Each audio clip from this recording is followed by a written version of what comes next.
మతి తప్పి మాట్లాడా లేదా ఒక కొత్త వేషం వేశాడా అన్నది ఒక ప్రశ్న. నిన్నేమన్నాడు? నేను రాజకీయాలకి దూరంగా ఉంటున్నాను, ఇంకా లైఫ్లో ఏ పార్టీలో ఉండను. మొన్నేమన్నాడు? ప్రజారాజ్యమే జనసేనగా ఆవిర్భవించింది. అటుమొన్నేమన్నాడు? నేను బ్రతికున్నంత వరకు రాజకీయ నాయకులు ఎందుకు కలుస్తున్నాను అంటే రాజకీయం చేయడానికి. ఈ మధ్యలో ఏమన్నాడు? మోదీని కలిసినప్పుడు.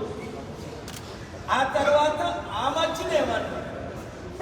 మీరు చూడండి, వీళ్ళు మాటలు వీళ్ళేంటంటే పిల్లు కళ్ళు మూసుకొని పాలు తాగితే ఎవ్వరూ చూడలేదు అనుకుంటారు, తక్కువని పడినంత వరకు. అలాగుంది చిరంజీవి పవన్ కళ్యాణ్ మాటలు. వాళ్ళకి అవసరమా రాజకీయం? ప్రజారాజ్యం పెట్టినప్పుడే 2008లో అన్నాను, ఇది కాంగ్రెస్ బి పార్టీ, ప్రజారాజ్యం కాంగ్రెస్ లో చేర్చేస్తారు, మనందరినీ మోసం చేస్తారు అన్నాను. కాపులు బీసీలు 90% నమ్మి ఆయనకి 18% ఓట్లు వేశారు. నమ్మని మూర్ఖులు వేశారు.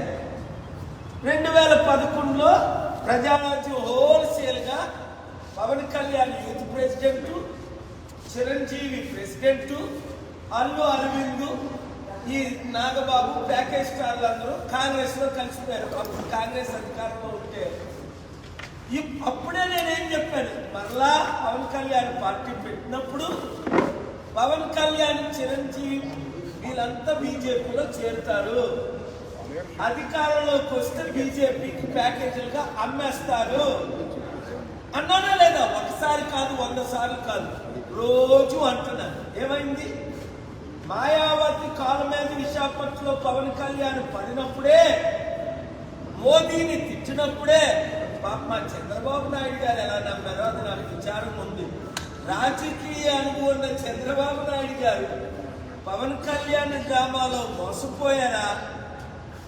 కొడుక్కి మోసం చేసి, లేదా మరలా మిమ్మల్ని జైల్లో పెడతామని జడిపిస్తే ఆయన పవన్ కళ్యాణ్ చెప్పినట్టు దాసుడైపోయాడా? ఇది మాత్రం నాకు క్లారిటీ లేదు. చంద్రబాబు నాయుడు గారు వినండి ఒక మాట, పవన్ కళ్యాణ్ 2019లో మిమ్మల్ని ఘోరంగా తిట్టి CPI, CPM, BSP, JD Lakshminarayana 5గురితో పార్టీ పెట్టినప్పుడే 5-6% ఓట్లు వచ్చాయి. చిరంజీవి హోల్సేల్ గా 2011లో జాయిన్ అయినప్పుడే 2014లో 1% ఓట్లు రాలేదు. వాళ్ళకి ఓట్ బ్యాంక్ లేదని మీకు తెలీదా?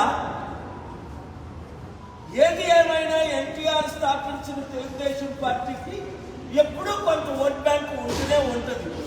మీరు సూపర్ 6 ఫెయిల్ అయినందుకు,